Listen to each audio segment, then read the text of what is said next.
ಎಲ್ಲರಿಗೂ ನಮಸ್ಕಾರ. ಇವತ್ತು ಸಂಡೇ, ಶಾಲೆಗೆ ರಜೆ. ಹಾಗೆ ನನ್ನ ಅಮ್ಮನ ಜೊತೆಗೂಡಿ ಇವತ್ತು ಬಪ್ಪನಾಡು ಕ್ಷೇತ್ರಕ್ಕೆ ಶ್ರೀ ದುರ್ಗಾ ಪರಮೇಶ್ವರಿಯ ಸನ್ನಿಧಾನಕ್ಕೆ ನಾವು ತೆರಳುತ್ತಾ ಇದ್ದೇವೆ. ಕಿನ್ನಿಗೋಳಿಗೆ ಬಂದಿದ್ದೆವು ನಾವು. ಇಲ್ಲಿಂದ ಸುಮಾರು 10 ಕಿಲೋಮೀಟರ್ ದೂರ ಇದೆಯಂತೆ. ಸೊ ಫೈನಲಿ ನಾವು ರೀಚ್ ಆದೆವು ದೇವಸ್ಥಾನಕ್ಕೆ.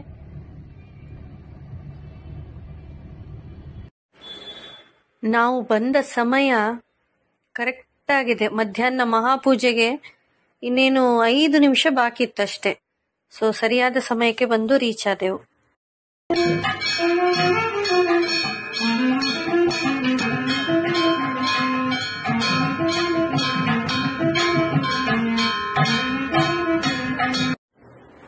ದೇವರಿಗೆ ನಮಸ್ಕರಿಸಿ ಕೃತಾರ್ಥರಾಗಿ ಪುಷ್ಕರಿಣಿ ಹಾಗೂ ನಾಗದೇವರ ಮೂರ್ತಿಗೆ ನಮಸ್ಕರಿಸ್ತಾ, ಇಂದು ಏಕಾದಶಿಯಾದ ಕಾರಣ ಅವಲಕ್ಕಿ, ತಂಬಳಿ ಹಾಗೂ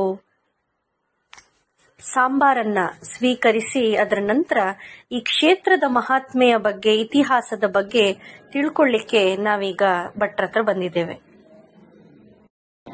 ಈಗ ನಾವು ಶ್ರೀ ದುರ್ಗಾ ಪರಮೇಶ್ವರಿ ದೇವಸ್ಥಾನ ಬಪ್ಪನಾಡು ಇಲ್ಲಿ ಇದ್ದೇವೆ. ನಮ್ಗೀಗ ಶ್ರೀಪತಿ ಉಪಾಧ್ಯಾಯ ಭಟ್ರು ಈ ಒಂದು ಕ್ಷೇತ್ರಕ್ಕೆ ಬಪ್ಪನಾಡು ಅನ್ನುವಂತ ಹೆಸರು ಹೇಗೆ ಬಂತು ಅನ್ನುವಂಥದ್ದನ್ನ ಹೇಳಲಿಕ್ಕಿದ್ದಾರೆ. ಭಟ್ರೆ. ಸರ್ವಮಂಗಳ ಮಂಗಲ್ಯೆ ಶಿವೆ ಸರ್ವಾರ್ಥ ಸಾಧಿಕೆ ಶರಣ್ಯೆ ತ್ರ್ಯಂಬಕೆ ಗೌರಿ ನಾರಾಯಣಿ ನಮೋಸ್ತುತೆ. ಇತಿಹಾಸ ಪ್ರಸಿದ್ಧವಾದಂತಹ ಕ್ಷೇತ್ರ. ಈ ಬಪ್ಪನಾಡು ಕ್ಷೇತ್ರದಲ್ಲಿ ದುರ್ಗಾ ಪರಮೇಶ್ವರಿ ಲಿಂಗ ರೂಪದಲ್ಲಿ, ಪಂಚದುರ್ಗಾ ರೂಪದಲ್ಲಿ, ಲಿಂಗ ರೂಪದಲ್ಲಿ ಪೂಜೆಯನ್ನು ಸ್ವೀಕರಿಸ್ತಾ ಇದ್ದಾಳೆ. ವಿಶೇಷವಾಗಿ ಇದಕ್ಕೆ ಪೌರಾಣಿಕ ಹಿನ್ನೆಲೆಯೂ ಉಂಟು, ಐತಿಹಾಸಿಕ ಹಿನ್ನೆಲೆಯೂ ಉಂಟು. ಹಿಂದೆ ಇಲ್ಲಿ ಇದೆಲ್ಲ ನೀರಿನ ಪ್ರದೇಶ ಆಗಿತ್ತು, ಸಮುದ್ರದ ಪ್ರದೇಶ ಆಗಿತ್ತು. ಬಪ್ಪ ನಾಮಕ ಮುಸಲ್ಮಾನ ಹಡಗಿನಲ್ಲಿ ತಾನು ಸಾಮಾನುಗಳನ್ನೆಲ್ಲ ಹಾಕಿಕೊಂಡು ವ್ಯಾಪಾರಾರ್ಥವಾಗಿ ಹೋಗ್ತಾ ಇರಬೇಕಾದರೆ ಅವನ ಹಡಗು ಈ ಲಿಂಗ ರೂಪದಲ್ಲಿ ಮೊದಲೇ ದೇವರು ಇಲ್ಲಿ ಸನ್ನಿಹಿತರಾಗಿದ್ದರು. ಆ ಲಿಂಗಕ್ಕೆ ಆ ಹಡಗು ಡಿಕ್ಕಿ ಹೊಡೆದಾಗ ರಕ್ತ ಬರ್ತದೆ. ಏನು ಅಂತ ಆಲೋಚನೆ ಮಾಡಿದಾಗ ಅಶರೀರವಾಣಿ ಆಗ್ತದೆ.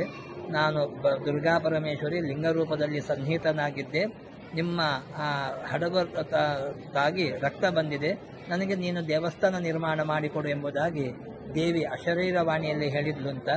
ಅನಂತರದಲ್ಲಿ ಊರಿನ ಪ್ರಮುಖರನ್ನು, ಇಲ್ಲಿಯ ಆನುವಂಶಿಕ ಇಲ್ಲಿಯ ಜೈನ ಮನೆತನದ ಸಾವಂತ ಅರಸರನ್ನೆಲ್ಲ ಅವನು ಭೇಟಿಯಾಗಿ ಈ ವಿಷಯಗಳನ್ನೆಲ್ಲ ತಿಳಿಸಿದಾಗ, ಕೈ ಮುಗಿದಾಗ ಸಮುದ್ರ ಹಿಂದಕ್ಕೆ ಸರಿಯಿತು. ಅನಂತರ ಇಲ್ಲಿ ಆ ಲಿಂಗ ಇದ್ದಂಥ ಸ್ಥಳದಲ್ಲಿಯೇ ಆ ದೇವಸ್ಥಾನ ನಿರ್ಮಾಣ ಆಯಿತು. ಹಾಗಾಗಿ ಬಪ್ಪನಾಮಕ ಮುಸಲ್ಮಾನನಿಗೆ ಒಲಿದು ಬಂದ ಈ ಕ್ಷೇತ್ರ ಆದ ಕಾರಣ ಇದಕ್ಕೆ ಬಪ್ಪನಾಡು ಎಂಬುದಾಗಿ ಪ್ರಸಿದ್ಧವಾಯಿತು ಅಂತ ಒಂದು ಐತಿಹಾಸಿಕ ಹಿನ್ನೆಲೆ. ಈಗಲೂ ಕೂಡ ಉತ್ಸವದ ಸಮಯದಲ್ಲಿ ಆ ಮುಸಲ್ಮಾನನ ಮನೆಗೆ ನಾವು ಸವಾರಿಗೆ ಹೋದಾಗ ಅವನ ಮನೆಗೆ ಹೋಗಿ ಈಗಲೂ ಕೂಡ ಅಲ್ಲಿ ಹೋಗಿ ಪ್ರಸಾದವನ್ನು ಕೊಡುವಂತ ಕ್ರಮ ಉಂಟು. ಅಲ್ಲಿ ಆ ಮನೆಯಲ್ಲಿದ್ದವರು ಪ್ರಸಾದವನ್ನು ಸ್ವೀಕಾರ ಮಾಡ್ತಾ ಇದ್ದಾರೆ. ಈಗಲೂ ಕೂಡ ಇತಿಹಾಸವಾಗಿ ಉಂಟು. ವಿಶೇಷವಾಗಿ ದೇವಸ್ಥಾನದ ರಥದಲ್ಲಿ, ಬ್ರಹ್ಮರಥದಲ್ಲಿ ಆ ಮುಸಲ್ಮಾನನ ಅಷ್ಟದಿಕ್ಪಾಲಕರು ಇತ್ಯಾದಿ ದೇವತೆಗಳ ಫೋಟೋದ ಜೊತೆಗೆ ಆ ಮುಸಲ್ಮಾನನ ಒಂದು ಫೋಟೋವು ಕೂಡ ಸಾಂಸ್ಕೃತಿಕ ದಾಖಲೆಯಾಗಿ ಈಗಲೂ ಕೂಡ ಉಳಿಸಿಕೊಂಡಿದ್ದೇವೆ. ಇದು ಬಪ್ಪನಾಡು ದಿಕ್ಪಾಲಕರು ಇತ್ಯಾದಿ ದೇವತೆಗಳ ಫೋಟೋದ ಜೊತೆಗೆ ಆ ಮುಸಲ್ಮಾನನ ಒಂದು ಫೋಟೋವು ಕೂಡ ಸಾಂಸ್ಕೃತಿಕ ದಾಖಲೆಯಾಗಿ ಈಗಲೂ ಕೂಡ ಉಳಿಸಿಕೊಂಡಿದ್ದೇವೆ. ಇದು ಬಪ್ಪನಾಡು ಕ್ಷೇತ್ರಕ್ಕೆ ಸಂಬಂಧಪಟ್ಟಂತೆ ಇತಿಹಾಸದ ಒಂದು ಹಿನ್ನೆಲೆ. ಇನ್ನೊಂದು ಪೌರಾಣಿಕ ಹಿನ್ನೆಲೆಯೂ ಕೂಡ ಉಂಟು. ಹಿಂದೆ ಒಬ್ಬ ದಾರಿಕಾಸುರ ಎಂಬಂತಹ ರಾಕ್ಷಸ ಅನೇಕ ವಿಧದಲ್ಲಿ ಕಷ್ಟಗಳನ್ನು ಕೊಟ್ಟು ವಿಷ್ಣುದೇವರ ಕೈಯಲ್ಲಿದ್ದಂತಹ ಸುದರ್ಶನ ಚಕ್ರವನ್ನು ಎಳೆದುಕೊಂಡಾಗ ವಿಷ್ಣುದೇವರ ಅಶ್ರು ಬಿಂದುಗಳು ದುಃಖದಿಂದ 7 ಬಿಂದುಗಳು ಬೀಳ್ತದೆ. ಆ 7 ಬಿಂದುಗಳಿಂದ 7 ಸಪ್ತ ದುರ್ಗೆಯರು ಉದ್ಭವಿಸಿ ಬಂದರು. ಅವರು ಎಲ್ಲರೂ ಸೇರಿ ಆ ದಾರಿಕಾಸುರನನ್ನು ಸಂಹಾರ ಮಾಡ್ತಾರೆ.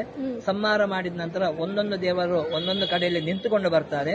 ಹಾಗೆ ಕೊಳಲಿಯಲ್ಲಿ ರಾಜರಾಜೇಶ್ವರಿಯಾಗಿ, ಆ ಚಿತ್ರಾಪುರದಲ್ಲಿ ಲಿಂಗ ರೂಪದಲ್ಲಿದ್ದಂಥ ದೇವರು ದುರ್ಗಾ ಪರಮೇಶ್ವರಿಯಾಗಿ, ಸಸಿಹಿತ್ಲಲ್ಲಿ ಭಗವತಿಯಾಗಿ ಒಂದು ಕಡೆಯಲ್ಲಿ ನಿಂತು ಉಳಿದ ದೇವತೆಗಳು ಆ ಬಪ್ಪನಾಡಿನಲ್ಲಿ ಬಂದು ನೆಲೆ ನಿಲ್ತಾರೆ. ಆಗ ಸಸಿಹಿತ್ಲಿನಲ್ಲಿ ಆಗಬೇಕಾದ್ರೆ ಆ ಭಗವತಿ ಬಾಯಾರಿಕೆಗೋಸ್ಕರ ಬೇರೆಯವರು ಕೊಟ್ಟಂತ ಆ ಸಿಯಾಳವನ್ನು ಕುಡಿದಾಗ ನಮ್ಮ ಇಲ್ಲಿಯ ದೇವರು ನೀನು ಆ ಸಿಯಾಳನ್ನು ಕುಡಿದ ಕಾರಣ ನಿನಗೆ ಇನ್ನು ದೇವಿಯ ಕಲ್ಪನೆಯಲ್ಲಿ ಪೂಜೆ ಇಲ್ಲ, ನಿನಗೆ ದೈವದ ಕಲ್ಪನೆಯಲ್ಲಿ ಪೂಜೆ ಆಗಲಿ ಅಂತ ಹೇಳಿ ಅವಳನ್ನು ಅಲ್ಲಿ ಬಿಟ್ಟು ಬರ್ತಾಳೆ. ಆಗ ಅವಳು ಹೇಳ್ತಾಳೆ, ಹಾಗಾದ್ರೆ ನನ್ಗೇನು ನಿನ್ನ ಯಾವಾಗ ನಾವು ಭೇಟಿ ಆಗೋದು ಅಂತ ಹೇಳಿದಾಗ, ಇಲ್ಲಿಯ ಜಾತ್ರೆಯ ಸಮಯದಲ್ಲಿ ನೀನು ನಮ್ಮಲ್ಲಿಗೆ ಕ್ಷೇತ್ರಕ್ಕೆ ಬಾ, ನೀನು ಬಂದ ನಂತರ ನಾವು ಜಾತ್ರೆಯನ್ನು ಮಾಡ್ಕೊಳ್ತೇವೆ ಅಂತ ಆ ದೇವಿ ಹೇಳಿದ್ಲು ಅಂತ. ಹಾಗಾಗಿ ಈಗಲೂ ಕೂಡ ಸಸಿಯತ್ಲಿನ ಭಗವತಿಗಳು ಆವೇಶಿತರಾಗಿ ಆ ಸಸಿಯತ್ಲು ಕ್ಷೇತ್ರದಿಂದ ಇಲ್ಲಿಗೆ ಮಧ್ಯಾಹ್ನದ ಜಾತ್ರೆಯ ಸಮಯದಲ್ಲಿ ಧ್ವಜಾರೋಹಣದ ದಿವಸದಲ್ಲಿ ಈ ಕ್ಷೇತ್ರಕ್ಕೆ ಬರಬೇಕು. ಅವರು ಬಂದ ನಂತರ ಧ್ವಜಾರೋಹಣ ಆಗ್ತದೆ. ಅನಂತರ ನಾವು ದೇವರು ಹೊರವರೆಗೂ ಆ ಭಗವತಿಗಳಿಗೂ ಭೇಟಿ ಆಗ್ತದೆ. ಅನಂತರದಲ್ಲಿ ಪುನಃ ರಾತ್ರಿಯ ಉತ್ಸವ ದಿವಸ ಅದೇ ರೀತಿಯಾಗಿ ಆ ಸಸಿಯತ್ಲಿನಿಂದ ಭಗವತಿಗಳು ಪುನಃ ಈ ಕ್ಷೇತ್ರಕ್ಕೆ ಬರ್ತಾರೆ. ಅವರು ಬಂದ ನಂತರವೇ ರಥೋತ್ಸವಗಳು ಆಗ್ತದೆ.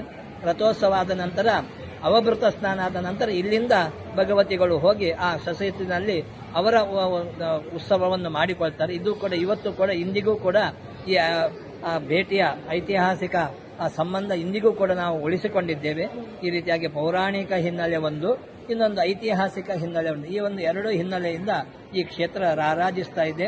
ಭಕ್ತರಿಗೆಲ್ಲ ಇದು 33 9 ಮಾಗಣಿ ಅಂತ ಹೇಳಿದ್ರೆ 33 ಗ್ರಾಮಗಳಿಗೆ ಇದು ಪ್ರಧಾನ ದೇವಸ್ಥಾನ. ಇಲ್ಲಿ ಜಾತ್ರೆ ಆದರೆ 33 ಗ್ರಾಮಗಳಲ್ಲಿ ಮದುವೆ ಮುಂಜಿ ಏನೂ ಕೂಡ ಶುಭ ಕೆಲಸಗಳನ್ನು ಯಾರೂ ಜನರು ಮಾಡುವುದಿಲ್ಲ. ಎಲ್ಲರೂ ಕೂಡ ಈ ಕ್ಷೇತ್ರಕ್ಕೆ ಬಂದು ದೇವರನ್ನು ಆರಾಧಿಸ್ತಾರೆ. ಇಲ್ಲಿ ವಿಶೇಷವಾಗಿ ಜಾತ್ರೆಯ ಸಮಯದಲ್ಲಿ ಶಯನೋತ್ಸವ ಅಂತ ಒಂದು ದಿವಸ ನಡೀತದೆ. ದೇವರು ಮಲ್ಲಿಗೆಯ ಮಂಚದಲ್ಲಿ ಮಲಗ್ತಾರೆ ಅಂತ ಹೇಳಿ. ಆ ದಿವಸದಲ್ಲಿ ಸುಮಾರು 40,000 ಅಟ್ಟೆ ಮಲ್ಲಿಗೆಗಳು, ಅಂದ್ರೆ ಸುಮಾರು 4 ಕೋಟಿಯ ಮಲ್ಲಿಗೆ ದೇವರಿಗೆ ಅರ್ಪಣೆ ಆಗ್ತದೆ. ಭಕ್ತರೆಲ್ಲ ಅದನ್ನು ಅರ್ಪಿಸ್ತಾರೆ. ಅದನ್ನು ದೇವರಿಗೆ ಇಟ್ಟು ಮರುದಿವಸ ಅದನ್ನು ಪ್ರಸಾದ ರೂಪದಲ್ಲಿ ಭಕ್ತರಿಗೆ ಹಂಚುತ್ತಾ ಇದ್ದೇವೆ. ಎಲ್ಲರೂ ಕೂಡ ಆ ಪ್ರಸಾದವನ್ನು ಸ್ವೀಕರಿಸುವ ಮೂಲಕ ಧನ್ಯತಾ ಭಾವನೆಯನ್ನು ಹೊಂದುತ್ತಾ ಇದ್ದಾರೆ. ಈ ರೀತಿಯಾದಂತಹ ಈ ಕ್ಷೇತ್ರದ ಮಹಿಮೆಯನ್ನು ಯೂಟ್ಯೂಬ್ ಚಾನಲಿನಲ್ಲಿ ಎಲ್ಲ ಸಂಗ್ರಹಿಸಿದ್ದಾರೆ. ಅವರಿಗೂ ಕೂಡ ಇದರನ್ನು ನೋಡುವಂತ ಎಲ್ಲರಿಗೂ ಸಂಗ್ರಹಿಸಿದ ಎಲ್ಲರಿಗೂ ಕೂಡ ದೇವರು ಒಳ್ಳೆಯದು ಮಾಡಲಿ ಅಂತ ಈ ಸಮಯದಲ್ಲಿ ಪ್ರಾರ್ಥಿಸ್ತೇವೆ. ತುಂಬಾ ಧನ್ಯವಾದಗಳು ಭಟ್ರೆ, ಎಲ್ಲ ಮಾಹಿತಿಗಳನ್ನು ನೀಡಿದ್ದೀರಿ. ಧನ್ಯವಾದಗಳು.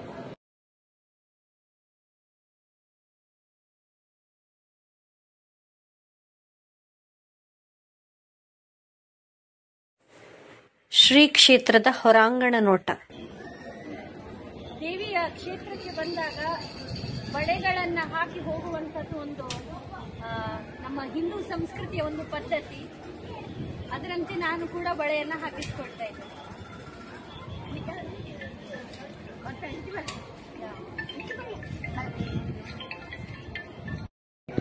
ಇಲ್ಲಿಗೆ ನಮ್ಮ ಶ್ರೀ ಕ್ಷೇತ್ರದ ದರ್ಶನ ಮುಗಿಯಿತು. ಒಳ್ಳೆಯದಾಗಿ ನಮಗೆ ದರ್ಶನ ಆಯಿತು. ತದನಂತರ ಇವತ್ತು ಏಕಾದಶಿ ಪರವಾಗಿ ನಮಗೆ ಅವಲಕ್ಕಿ, ಸಾಂಬಾರು, ಅದೇ ರೀತಿ ನೀವು ನೋಡಿದ್ದೀರಿ ಪಾಯಸ, ಇದೆಲ್ಲವೂ ಇವತ್ತು ಪ್ರಸಾದವಾಗಿ ನಾವು ಸ್ವೀಕರಿಸಿದೆವು. ಸೊ ಬಳೆಯನ್ನು ಕೂಡ ನಾನು ಹಾಕಿಕೊಂಡೆ. ಒಳ್ಳೆಯದಾಗಿ ದೇವಿಯ ದರ್ಶನ ಆಯಿತು. ಈಗ ನಾವು ನಮ್ಮ ಊರಿಗೆ ವಾಪಸ್ ಆಗ್ತಾ ಇದ್ದೇವೆ. ಅಮ್ಮ ವಚನವ ಬಾಯ್. ಲೋಕ ಸಮಸ್ತ ಸುಖಿನೋ ಭವಂತು.